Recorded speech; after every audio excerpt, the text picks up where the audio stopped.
پڑھ لیں اللہم صلی علی سیدنا و مولانا محمد طب القلوب و دوائها و عافیت الابدان و شفائها و نور الابصار و ضیائها وعلی آلہ و صحبہ و بارک وسلم صلاۃ و سلاما علیک یا رسول اللہ صلی اللہ علیہ وسلم۔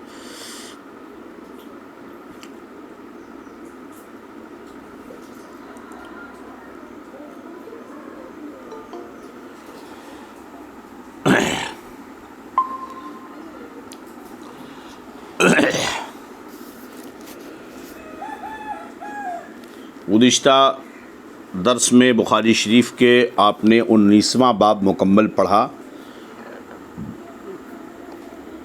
کہ پیشاب کرتے وقت مرد یا عورت اپنی شرمگاہ کو داہنے ہاتھ سے نہ چھوئے، ہاتھ نہ لگائے۔ یہ 20واں باب ہے، باب الاستنجاء بالحجارتی، یہ باب ہے پتھر سے استنجا کرنے کے بیان میں۔ حدیث پاک کی تلاوت کر لیں۔ امام بخاری فرماتے ہیں حدثنا احمد بن محمد المکی قال حدثنا عمر بن یحییٰ ابن سعید ابن عمر المکی عن جدہ عن ابی ہریرہ، کہ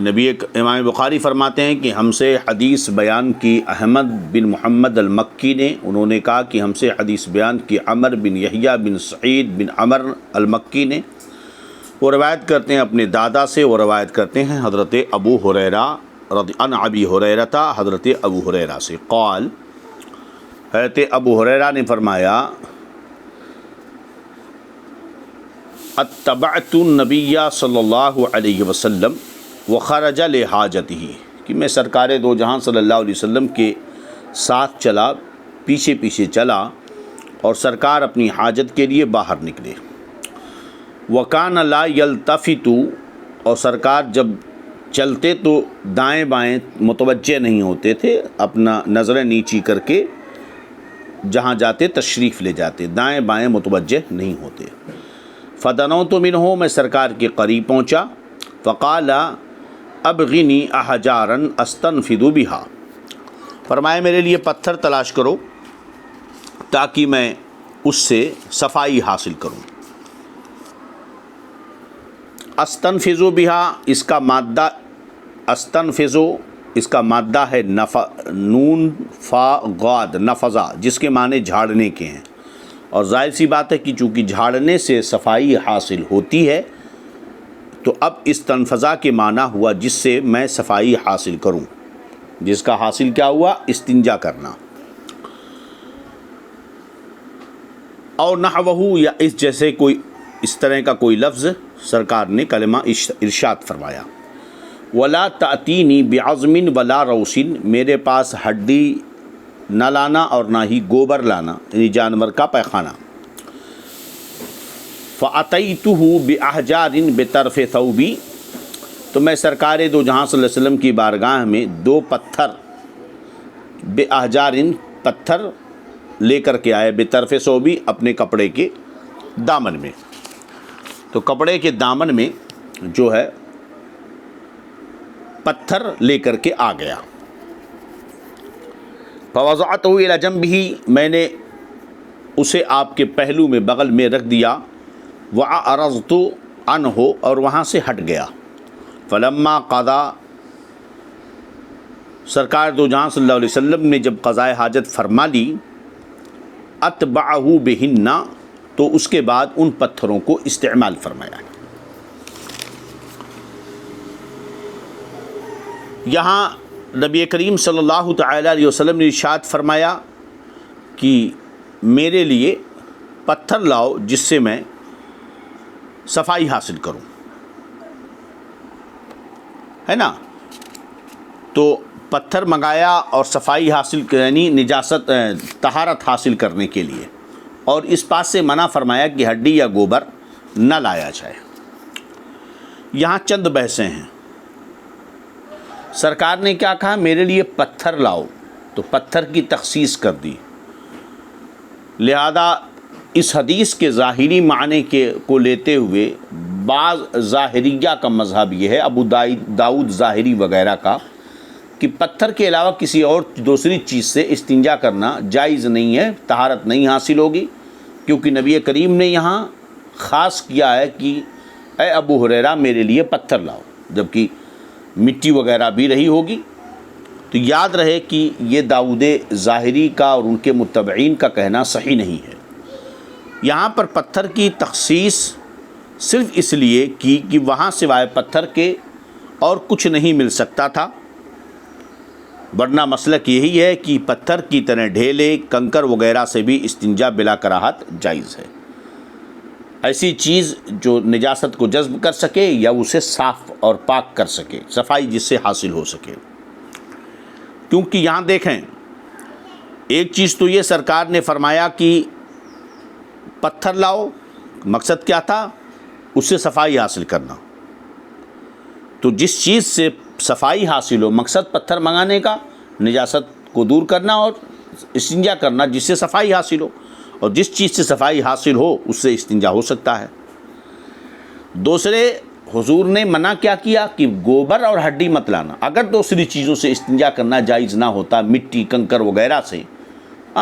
تو سرکار جس طرح آپ نے گوبر اور ہڈی کو لانے سے منع کیا، اسی طرح یہ کہہ دیتے پتھر لانا، پتھر کے علاوہ کچھ مت لانا۔ تو آپ نے منع کیا گوبر اور ہڈی سے، دوسری چیزوں سے کو لانے سے منع نہیں کیا۔ اس کا صاف مطلب یہ ہے کہ ہڈی اور گوبر اور اس قسم کی چیزوں کے سوا دوسری چیزوں سے استنجا کرنا بلا کراہت جائز ہے۔ یہاں پر پتھر کی ممانعت اور جو خاص کر دیا پتھر کے استعمال کو جو خاص طور پر ذکر فرمایا کہ پتھر ہی لانا، یہ اتفاقی تخصیص تھی، اور اگر تخصیص اتفاقی ہو تو اپنے معدا کی یہ نفی نہیں کرتی، کہ وہاں چونکہ پتھر کے علاوہ کچھ اور نہیں مل سکتا تھا، اس لیے اتفاقاً آپ نے پتھر کا حکم دیا کہ مجھے پتھر لا کر کے دو۔ اس سے یہ لازم نہیں آتا کہ کنکر، مٹی، ڈھیلے وغیرہ سے استنجا نہ حاصل ہو سکے۔ تو یاد رہے کہ مٹی، کنکر، پتھر وغیرہ سے اور اس چیز سے جس سے صفائی حاصل ہو سکے استنجا کرنا جائز ہوگا، بشرطے کہ وہ اس کے اندر چکناہٹ نہ ہو، یا یہ کہ وہ ایسا نہ ہو کہ اس سے زخم ہو سکے، تو ایسی چیزوں کے استعمال کی اجازت نہیں ہے۔ اب ہڈی اور گوبر، ان چیزوں سے منع کیا، تو ہڈی، گوبر اور جانوروں کی میگنی سے استنجا کرنا ممنوع ہے، اور احادیث پاک میں اس کی علت یہ بتائی گئی کہ یہ جنوں کی خوراک ہے۔ حدیث شریف میں یہ ہے کہ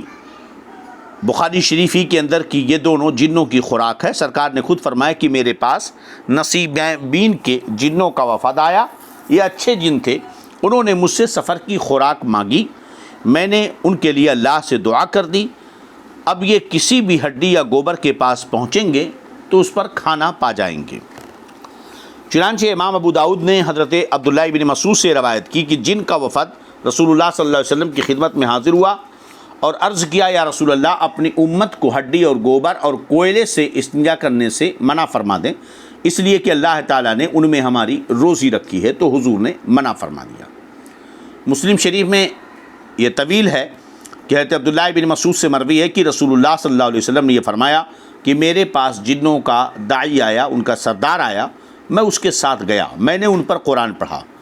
ابن مسعود رضی اللہ عنہ نے کہا کہ حضور اس کے بعد مجھے اپنے ساتھ لے کر گئے، مجھے ان کے قدم اور آنکھ کے نشان دکھائے سرکار نے، تو انہوں نے نبی کریم صلی اللہ علیہ وسلم سے سفر کی خوراک مانگی، تو فرمایا کہ ہر وہ ہڈی جو اللہ کے نام سے ذبح کی گئی ہو، جب تمہارے ہاتھ میں آئے گی اس پر پہلے والا گوشت ہو جائے گا، اور اسی طرح ہر میگنی تمہارے چوپایوں کا چارہ ہے۔ اور اس کے بعد رسول اللہ نے فرمایا کہ ان دونوں سے استنجا نہ کرو، اس لیے کہ یہ تمہارے بھائی جنوں کی خوراک ہے۔ اب یہاں پر یہ ہے کہ پہلا تو یہ کہ سرکار دو جہاں صلی اللہ علیہ وسلم نے اس کی بارگاہ میں جنوں نے زاد راہ کے بارے میں عرض کیا کہ یا رسول اللہ، ہمارا کوئی زاد راہ متعین کر دیجئے۔ نبی کریم نے فرمایا کہ میں نے رب کی بارگاہ میں دعا کی تو ہڈی اور گوبر، یعنی ہڈی ان کے لیے اور گوبر ان کے جانوروں کے لیے، یہ دو چیزیں ان کے لیے زاد راہ ہو گئیں کہ جب وہ ہڈی پکڑیں گے تو اس پر وہ گوشت آ جائے گا، جانور کی ہڈی ہوگی، اور اسی طرح ان کے جانور جو گوبر کی طرف جائیں گے تو اس پر وہ دانے ہو جائیں گے جو گوبر پہلے تھا۔ ظاہر سی بات ہے کہ جانور جو کھاتے ہیں اسی کا گوبر بنتا ہے، تو جو چیز جانوروں نے کھائی ہے وہ گوبر اسی میں تبدیل ہو جاتا ہے، اس سے ان کے جانور کی خوراک ہو جاتی ہے۔ مگر پھر دوسری حدیث ہے کہ جناتوں نے عرض کیا یا رسول اللہ صلی اللہ علیہ وسلم، اپنی امت کو ہڈی اور گوبر اور کوئلے سے استنجا کرنے سے منع کر دیجئے کیونکہ وہ ہماری خوراک ہے۔ تو دونوں حدیثوں میں بظاہر ٹکراؤ نظر آتا ہے۔ پہلی حدیث تو یہ کہ جنوں نے عرض کیا یا رسول اللہ ہمارے لیے ذات راہ کی دعا فرما دیں، دوسری حدیث میں کہ جنوں نے خود کہا کہ ہماری خوراک ہے، منع کر دیں۔ تو بظاہر دونوں میں ٹکراؤ نظر آتا ہے، مگر غور کریں تو یہاں پر تطبیق ممکن ہے، کوئی ٹکراؤ نہیں ہے۔ پہلی بات تو یہ ہوئی کہ ابتدا میں جو ابتدا کا معاملہ تھا، جناتوں نے ذات راہ کے بارے میں عرض کیا، سرکار نے ان کے ذات راہ کے طور پر ہڈی اور گوبر کو رب کی بارگاہ میں دعا کی جو ان کے لیے مل گئی۔ لیکن پھر اس کے بعد جب اسلام پھیلا اور بہت سارے لوگ اسلام میں داخل ہوئے تو پہلے لوگ مسائل جانتے تھے اور ہڈی گوبر کو استعمال نہیں کرتے تھے، اور جب اسلام پھیلا اور کم علم لوگ جنہیں علم نہیں تھا وہ بھی داخل ہوئے، انہیں مسائل کا علم نہیں تھا اور ان لوگوں نے ہڈی گوبر کو استعمال کرنا شروع کر دیا، تو جناتوں نے اس تکلیف پر شکایت کی اور عرض کیا کہ اپنی امت کو اس سے منع فرما دیجئے، تو سرکار نے اس سے منع فرما دیا۔ بات یہاں واضح ہو گئی، کوئی مسئلہ ہی نہیں ہے، تو اعتراض یہاں ٹکراؤ کی کوئی صورت نہیں رہ گئی۔ اب یہ کہ جنوں کی خوراک ہڈی اور گوبر دونوں ہیں یا ہڈی جنوں کی خوراک ہے اور گوبر ان کے چوپائے کی، ایک بحث یہ ہے۔ مسلم شریف کی جو روایت ہے اس سے معلوم ہوتا ہے کہ ہڈی جنوں کی خوراک ہے اور گوبر وغیرہ ان کے چوپایوں کی، اور امام ابو داؤد کی داؤد شریف کی جو حدیث سے معلوم ہوتا ہے کہ ہڈی اور گوبر دونوں جنوں کی خوراک ہے۔ تو یہاں پر ایک یہ ہو سکتا ہے کہ ہڈی تو جنوں کی خوراک ہو اور جو گوبر ہے اس میں تفصیل ہو۔ اگر وہ گوبر کسی ایسی میگنی، کسی ایسے جانور کا ہو ہاں جو انسان کھاتے ہوں تو وہ جنوں کی خوراک ہو سکتی ہے، اور اس پر وہ دانے پائیں گے جس کے کھانے سے میگنی بنی ہے، اور ان کے چوپایوں کی مترکن غذا ہے کسی بھی جانور کا گوبر ہو۔ تو ہڈی اور گوبر اگر دونوں کو جناتوں کی خوراک مانے تو ہڈی تو جناتوں کی خوراک ہے، اس میں کوئی بحث ہی نہیں۔ رہا گوبر کو جناتوں کی خوراک، تو ان جانوروں کا گوبر جناتوں کی خوراک ہوگا جن جانوروں کو انسان کھاتے ہوں، یعنی حلال جانور کی بحث ہوگی یہاں پر۔ اب یہاں ایک بحث ہو گئی کہ بھی گوبر جناتوں کی خوراک یا ان کی جانوروں کی کیوں ہو سکتی ہے، وہ تو ناپاک ہوتا ہے۔ تو یاد رہے کہ گوبر ناپاک ہے، لیکن جب وہ گوبر کے پاس پہنچتے ہیں تو اس کی ماہیت بدل جاتی ہے، یعنی جس چیز سے وہ گوبر بنا، جانوروں نے جو چارے کھائے، اس کھانے کے بعد جو گوبر بنا، جب یہ گوبر دوبارہ اسی میں تبدیل ہو جاتا ہے، اور قلب ماہیت کے بعد حکم بدل جاتا ہے۔ یہ گوبر ہے تو ناپاک ہے، جب ان کے پاس آئے تو یہ چارے میں دانے میں بدل گیا، تو اب اس صورت میں وہ ناپاک نہ رہا، اور جب چیزوں کی ماہیت بدل جاتی ہے تو حکم بدل جاتا ہے۔ مثال کے طور پر ظاہر سی بات ہے کہ مٹی میں اگر نجاست پڑے اور اس کے بعد مٹی ہو جائے تو اب مٹی پاک ہے، لہذا کھیتوں میں رفع حاجت کے لیے لوگ جاتے ہیں اور بعد میں وہ کھیت کی مٹی میں وہ گوبر یا رفع حاجت انسانوں کی مل جاتی ہے، بعد میں وہاں ناپاکی کا کوئی حکم نہیں رہتا ہے۔ تو قلب ماہیت کے بعد یہ حکم جو ہے بدل جاتا ہے۔ یہ تو ہوا جناتوں کی خوراک کے تعلق سے۔ رہا یہ کہ گوبر سے نجاست استنجا حاصل کرنے سے منع کیوں کیا؟ ہڈی سے استعمال کرنے کی ایک وجہ یہ کہ وہ جناتوں کی خوراک ہے، اور دوسری وجہ یہ ہے کہ اس سے زخم ہونے کا ڈر ہے، اور یہ کہ وہ عموماً ہڈیاں ہوتی ہیں، اس پہ چربی اور چکناہٹ ہوتی ہے جسے طہارت نہیں حاصل ہوتی بلکہ اور ملوث ہو جائے گا آدمی۔ اور گوبر تو ظاہر سی بات ہے وہ ناپاک چیز ہے، لہذا اسے استعمال کی اجازت نہیں ہو سکتی، استنجا منع ہے۔ بات سمجھ میں آ رہی کہ نہیں؟ تو اب ان سب کا خلاصہ یہ نکلا کہ ایسی چیزوں سے جو خوراک ہو استنجا کرنا منع ہے۔ حاصل کلام کیا نکلا کہ ایسی چیز جو کھائی جاتی ہے، جو خوراک ہو، اس سے استنجا کرنا منع ہے، خواہ وہ انسان کی خوراک ہو، جن کی ہو یا حیوانات کی ہو۔ اسی لیے گھاس پھوس سے بھی استنجا کرنا منع ہے۔ اسی کے حکم میں ہر وہ چیز داخل ہے جو شرعاً محترم ہو یا اس کی کوئی قیمت ہو۔ تو کاغذ کا احترام لازم ہے، قیمتی چیزوں کی اہمیت ہے، لہذا کاغذ سے یا کسی قیمتی چیز سے جو ہے استنجا کرنے کی اجازت نہیں ہے۔ اسی طرح کسی بھی ناپاک چیز سے استنجا کی ممانعت ہے، جیسے گوبر وغیرہ۔ البتہ یہ ہے کہ اگر کسی نے ایسی چیزوں سے استنجا کر لیا اور طہارت نجاست صاف ہو گئی تو پاک تو ہو جائے گا، مگر محترم چیزوں کا استعمال جائز نہیں ہے۔ لہذا ہمارے فقہاء نے یہی فتویٰ دیا کہ آج کل جو ٹشو پیپر کا عام رواج ہے، ٹشو پیپر کا استعمال چونکہ وہ بھی ایک طرح کا کاغذ ہے، لہذا استنجا وغیرہ میں اس کا استعمال جائز نہیں ہے۔ چلیے اگلی حدیث۔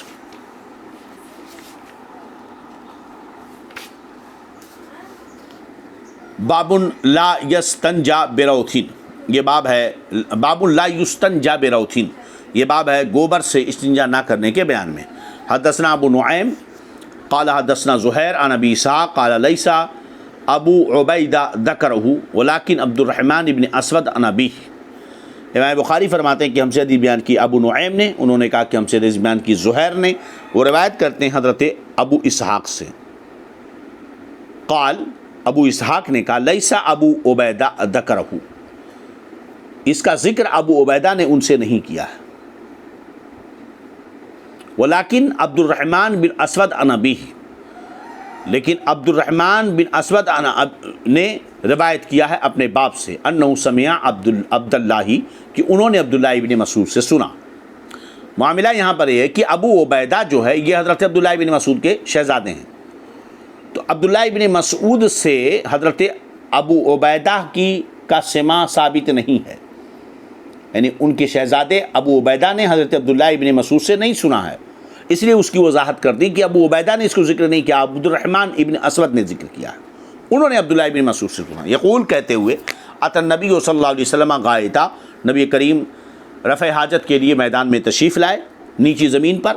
فامرنی ان اتیہ بثلاثۃ احجار، تو مجھے حکم دیا ان اتیہ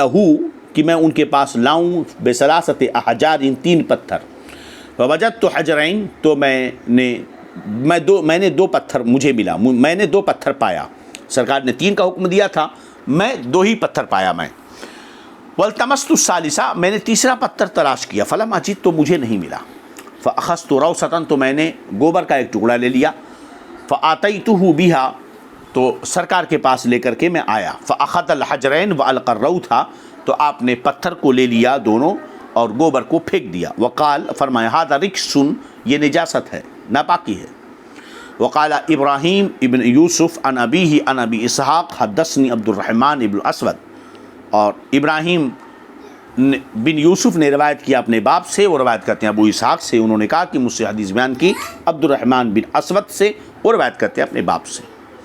تو یہ دونوں جگہوں پر امام بخاری نے سند کا ذکر کیا کہ عبید اللہ سے چونکہ کی کا سماع حضرت عبداللہ ابن مسعود سے ثابت نہیں ہے۔ چلیے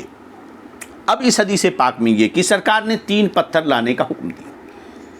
تو یاد رہے کہ ہمارے حنفیہ کے نزدیک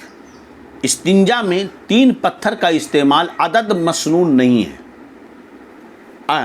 عدد جو ہے ضروری نہیں ہے، مسنون ہے مگر ضروری نہیں ہے کہ 3 عدد ہی ہو،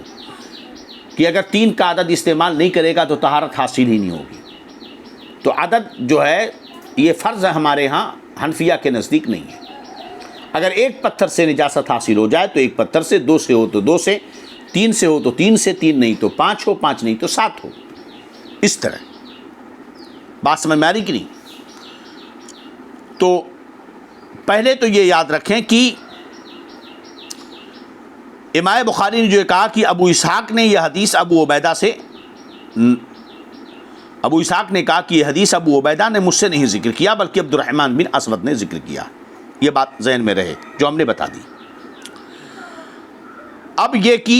احناف کے نزدیک طہارت کے لیے 3 ڈھیلوں کا پائے جانا شرط نہیں ہے، اگر 1 سے نجاست ہو جائے تو کافی ہے، ہاں البتہ 3 کا پورا کر لینا یہ مستحب ہے۔ البتہ شوافع جو ہے 3 کا عدد پورا کرنے کو واجب کہتے ہیں، اور استدلال میں یہی حدیث ہے۔